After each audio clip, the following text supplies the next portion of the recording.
What's up, guys? Welcome back to the channel. Welcome back to the Bianconeri zone for another daily news update.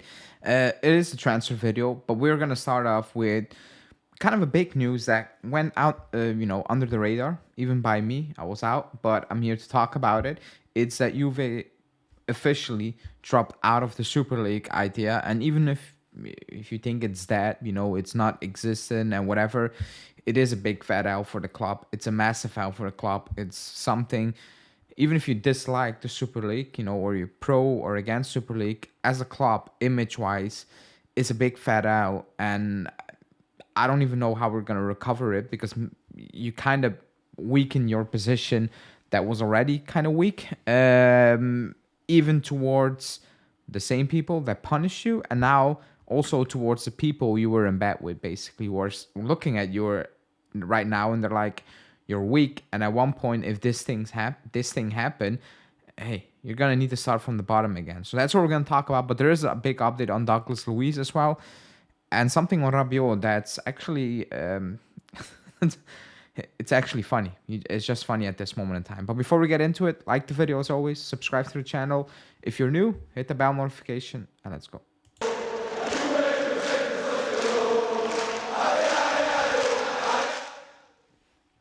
Okay, so the Super League update. It happened just a couple of hours before the Champions League final, so that's why it maybe went completely under the radar and wasn't that, involved within the news. But we officially said no to the Super League, basically. Now, it doesn't mean you can never join it again, but like I said in my intro, Real Madrid, Barcelona, they will be looking at you and they will be saying, you guys are freaking weak, and they are very, very on point with that, because we dropped out.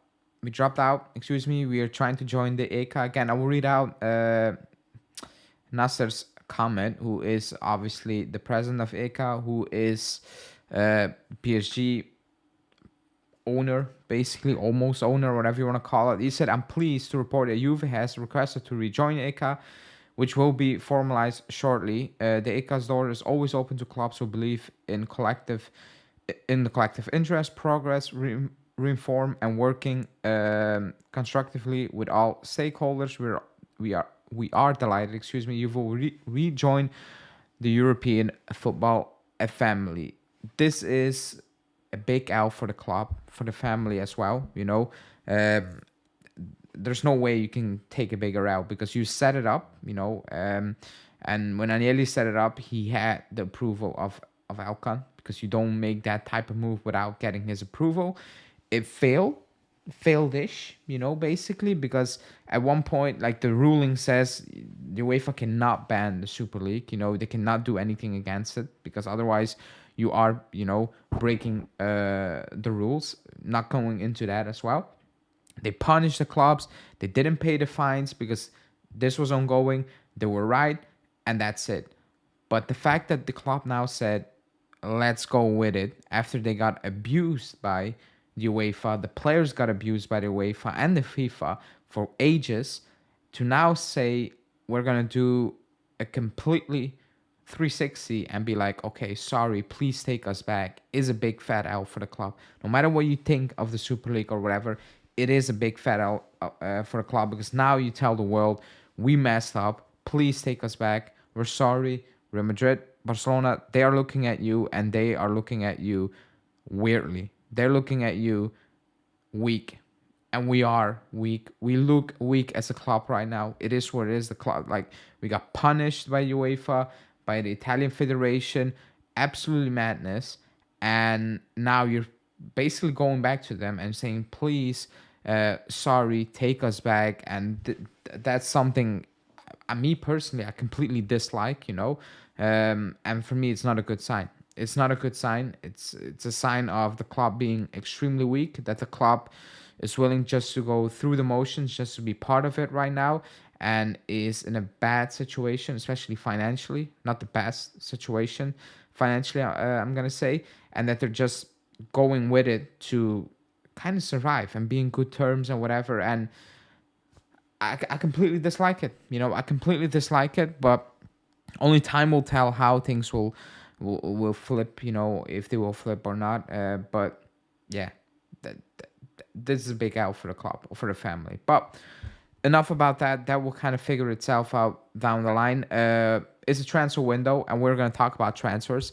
And this one I never was expecting to be discussing. It's Douglas Luiz, because it's kind of picking up a little bit steam. I still am very confused. I refuse to believe that Aston Villa came in and they asked for McKennie. No disrespect to McKennie, but Sule was a priority. So I'm not sure how the story became McKennie Douglas Luiz. But now it's Corriere dello Sport. They are reporting that Giuntoli is convinced that Douglas Luiz will be a great addition to the team. Talks with Villa are underway over a swap plus cash deal, which would include McKennie. Now, the article went on and on saying that it would include McKennie and about 8 million euros for Douglas Luiz. Now, for me, to find it hard to understand, it's for two reasons. McKennie's contract is 25. Douglas Luiz's contract is 26. They refused big offers from Arsenal not even a year or so ago. We made it very clear that McKennie is not part of it, like that we want to move out McKennie. So I'm not sure how Aston Villa convinced themselves that getting McKennie and 7 million euros or 8 million euros is good in return for Douglas Luiz. Now, on Douglas Luiz, because people are like, who is he? What is he? I don't watch a lot of Aston Villa. Of course, like I watch enough games over the past couple of seasons to say that Douglas Luiz is a decent player. Decent. Good. Not superb or like whatever, like excellent or average. He's just a good player. You know, he's a hardworking player. He's decent on the ball. You know, he can get out of trouble, in my opinion. It's a decent player. Like apparently his wage is 2.5 million. Maybe we'll get a bit of raise, so it fits the mold what the club wants to do. And you get, for me, a technically better player than McKennie. Smarter, I'm not so sure, with runs making, whatever. But technically, he is better than McKennie. You know, from what I've seen, he's a better footballer than McKennie. But I'm not sure why Aston Villa wants to do that deal. That's why I'm sitting and I'm like, I'm so confused. This feels like one of those stories that should be getting away. Like that pops up for one day and the second day it's gone. That's the type of story it feels. I'm so confused by the story. I'm really am that like not refusing to want to talk about it, but like I'm just, how am I gonna talk about it? It sounds a bit surreal. It sounds very strange. It sounds like a smoke screen for Sule and whatever you want to make of it. But apparently Aston Villa willing to offer us Douglas Luiz for McKennie and a little bit of cash. Now, on Douglas Luiz, maybe it's not really the moment to talk about it, but if it gets serious, his stats align with Thuram, who is valued at less, is a lot younger, probably cheaper in wages as well, and is deemed to be having a flop season, you know? But that's that, you know? We will see how this will develop, but for me, it's still unbelievable a little bit. You know, it's not saying that we're getting... You're not getting, I don't know, like, name a key player in the Premier League for McKennie. It's not that type of, wow, what a difference. But still, like, it sounds a bit off. It sounds a bit weird. But we will keep track of it, and we'll see if this rumor becomes something. Now, to wrap this one up, yes, there is a Rabiot update. And I found it, before I read it out, we are bidding against ourselves for Rabiot. He has no offers besides Juve. We are bidding against ourselves. That's the first half. Because at dello Sport, Giovanni Albanese is saying that Juve's offer for Rabiot is for 2 years with an option for a third year that will automatically take effect under certain conditions. I refuse to believe that Giuntoli will do that. I will be so disappointed if he does start doing those type of deals. You know, that 2 years, but if you play that amount of games in year 3, or if you play that amount of games in year 2, automatic renewal. I would absolutely dislike that part of Giuntoli's work already if he starts doing those type of deals. Giovanni also said, besides the contract offer, the club is also offering Rabiot the chance to become the Capitano after Danilo. Now, that's the part that bothers me the most. Not because, he's a Capitano. It doesn't mean anything at this club anymore. I'm sorry, like, Danilo is a captain, good guy, but no. The captains I've seen at the club, I cannot back that. I'm sorry, and I know there's not better players at the club, So I don't care who's the captain. I just don't want to see it being pushed like something. Look at this, because it's not something to be wow. Look at this. It's just you need to appoint a captain and whatever. Keep it in the background. Don't put it in the front. In front of the camera, because it's not that impressive. It's not. And it's actually frustrating. But I know there needs to be a captain. And if Rabiot is the next one in line because there's nobody else at the club, I don't really care about that as well. My point is that we're trying to offer apparently so much thing. We're doing so much convincing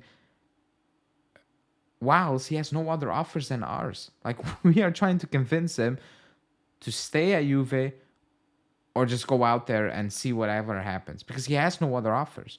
So we're convincing a guy who should be loving this club with a lot of money, a long-term deal, captaincy, when there are no other offers on the table. We're just adding more and more, and he's sitting there and it's like, you're adding more, but nobody's adding anything at this moment in time. So the talks about it is so strange and so baffling that we are going all out for a player who has no other offers. Like, it's so weird. It's so confusing. And again, if Motta wants him and he can transform it into a consistent player, I'm all for it. I don't want him to stay, but hey, if we win and he's part of it and he plays a major role in it, I can live with it. I just find it hard to believe, but only time will tell, I guess. But the convincing we're trying to do to keep him or to try to make him say, okay, I want to stay, is a bit too far in my opinion. But we will see how that will go. Apparently, there's a lot of optimism. We will know in a couple of weeks because then it's the Euro, and if he doesn't make a decision before that and we wait, oh boy, we are actually one of the dumbest clubs out there. So let's see what the decision will be for Rabiot this week or next week. But yeah, a lot of convincing. That's it for this one. We will be live later today, so stay tuned for that. Like this one. Let me know in the comments what you think about the news reports. And I will see you guys in a couple of hours. Ciao.